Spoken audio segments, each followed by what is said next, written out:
Assalamualaikum warahmatullahi wabarakatuh. Kami dari kelompok 4 akan mempresentasikan tentang konsep utang piutang dalam Islam.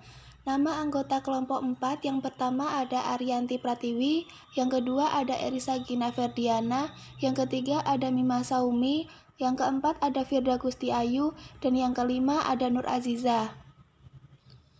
Saya, Ariyanti Pratiwi, akan menjelaskan tentang pengertian hutang piutang. Di dalam fikih Islam, hutang piutang atau pinjam-meminjam telah dikenal dengan istilah al-qard. Makna al-qard secara etimologi atau bahasa ialah al-qardu yang berarti memotong. Dinamakan demikian karena pemberi pinjaman atau mukrid memotong sebagian hartanya dan memberikannya kepada peminjam atau muktarid. Dalam pengertian umum, utang piutang mencakup transaksi jual beli dan sewa menyewa yang dilakukan secara tidak tunai atau kontan. Transaksi seperti ini di dalam fikih dinamakan mudayanah atau tadayun. Selanjutnya tentang definisi menurut beberapa ulama. Yang pertama, menurut ulama Hanafiyah dan Syafi'iyah, qard adalah harta yang diserahkan kepada orang lain untuk diganti dengan harta yang sama atau sepadan. Yang kedua, menurut ulama Malikiyah, qard adalah penyerahan harta kepada orang lain yang tidak disertai imbalan atau tambahan dalam pengembaliannya. Yang ketiga, menurut ulama Hanabilah, qard adalah penyerahan harta kepada seseorang untuk dimanfaatkan dan ia wajib mengembalikan dengan harta yang serupa sebagai gantinya. Sehingga utang piutang atau qard adalah adanya pihak yang memberikan harta baik berupa uang atau barang kepada pihak yang berutang, dan pihak yang berutang menerima sesuatu tersebut dengan perjanjian dia akan membayar dan mengembalikan harta tersebut dengan jumlah yang sama. Selain itu, akad dari utang piutang itu sendiri adalah akad yang bercorak ta'awun atau pertolongan kepada pihak lain untuk memenuhi kebutuhannya. Assalamualaikum warahmatullahi wabarakatuh. Perkenalkan, saya Nur Aziza, NIM 131. Saya menjelaskan tentang dasar hukum piutang. Dasar hukum piutang dapat kita temukan dalam Al-Quran dan hadis. Utang piutang dalam hukum Islam dapat didasarkan pada perintah dan anjuran agama supaya manusia saling hidup, tolong-menolong, serta bekerja sama dalam hal kebaikan.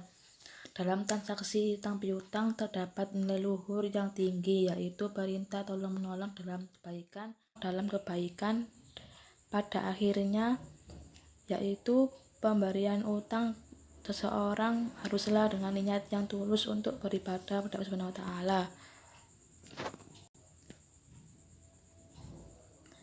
Sebagaimana dalam Al-Quran surat Al-Hadid ayat 11, yaitu artinya barang siapa menghutangkan karena Allah Subhanahu wa Ta'ala dengan hutang yang baik, maka Allah Subhanahu wa Ta'ala akan melipat gandakan balasan pinjaman itu untuknya dan ia akan memperoleh pahala yang baik.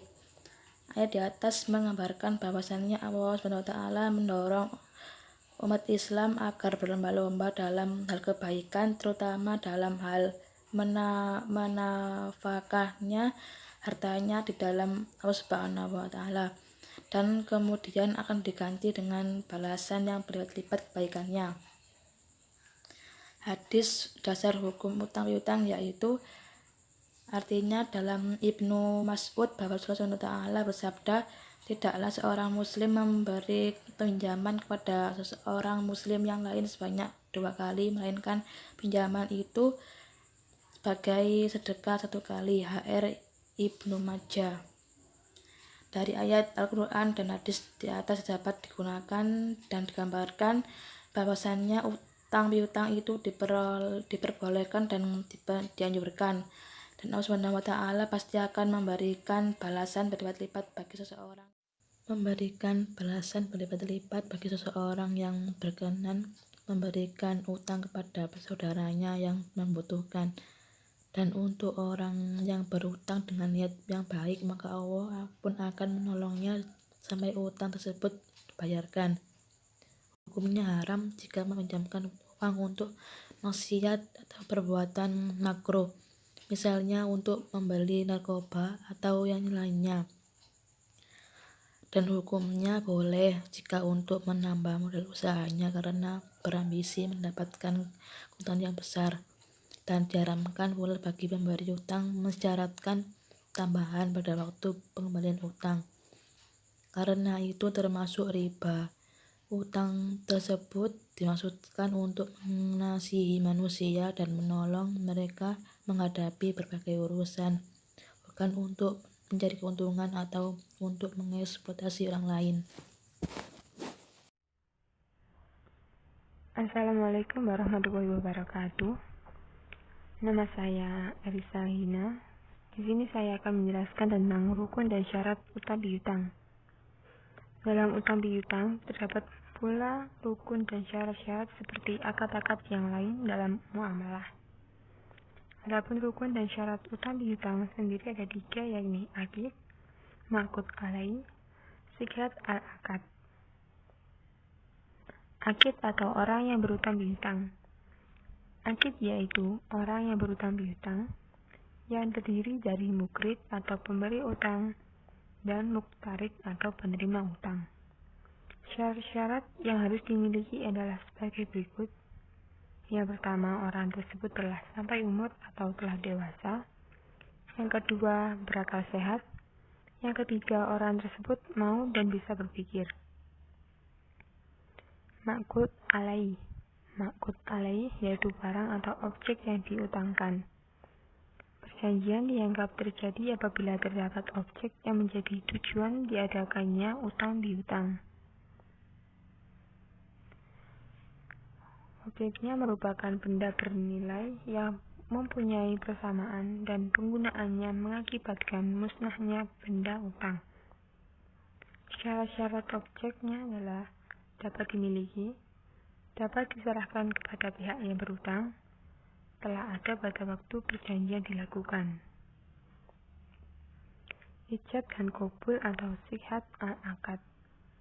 Sighat al-akad yaitu ungkapan ijab dan qabul atau suatu persetujuan antara kedua belah pihak akan terlaksananya suatu akad.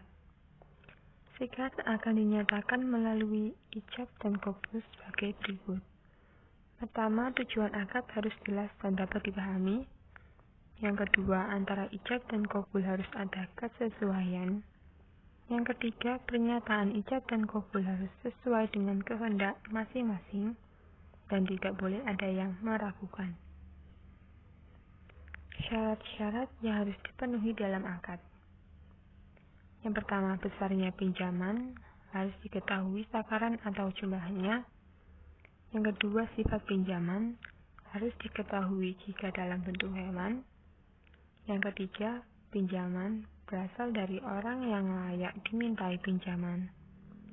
Jadi, tidak sah apabila berasal dari orang yang tidak memiliki sesuatu yang bisa dipinjam atau orang yang tidak normal akalnya. Nama saya Firda Gusti Ayu. Saya akan menjelaskan mengenai etika dalam transaksi utang piutang. Etika bagi pemberi hutang. Yang pertama, orang yang menghutangkan wajib memberi tempo pembayaran bagi yang meminjam agar ada kemudahan untuk membayar. Yang kedua, jangan menagih sebelum waktu pembayaran yang sudah ditentukan. Yang ketiga, hendaknya menagih dengan sikap yang lembut dan penuh maaf.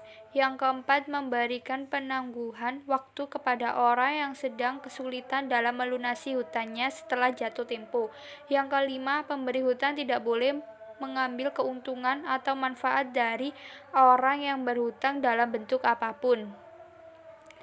Etika bagi orang yang berhutang. Yang pertama, diwajibkan kepada orang yang berhutang untuk segera mungkin melunasi hutangnya tak kala ia telah mampu melunasinya.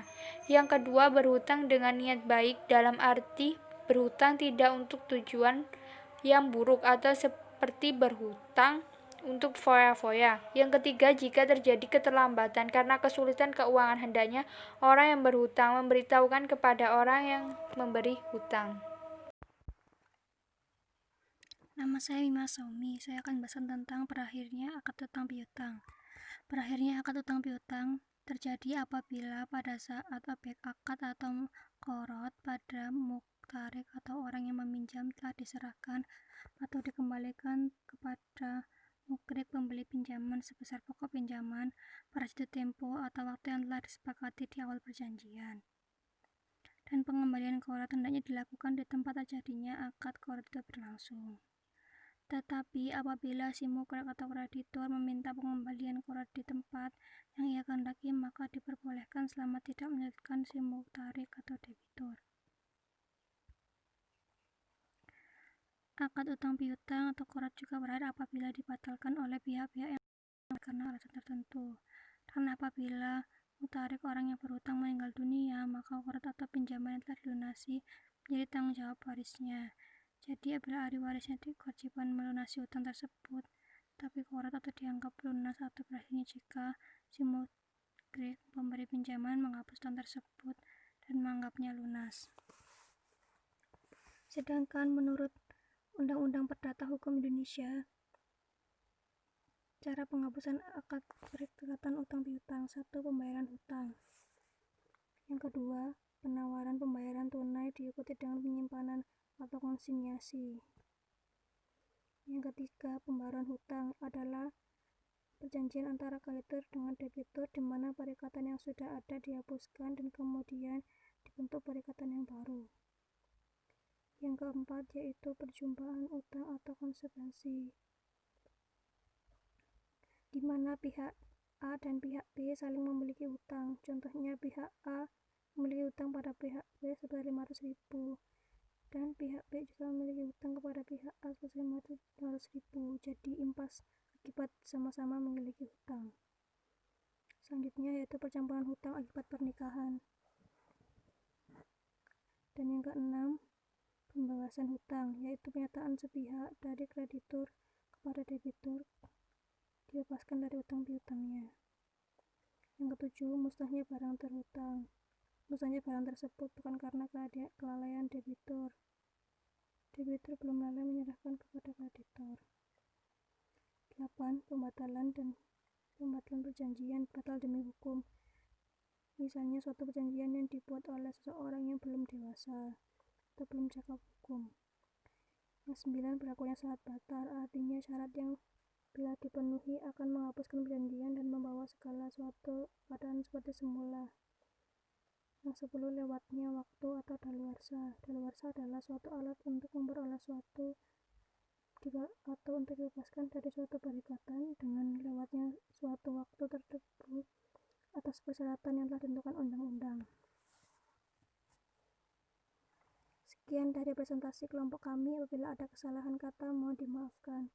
Wassalamualaikum warahmatullahi wabarakatuh.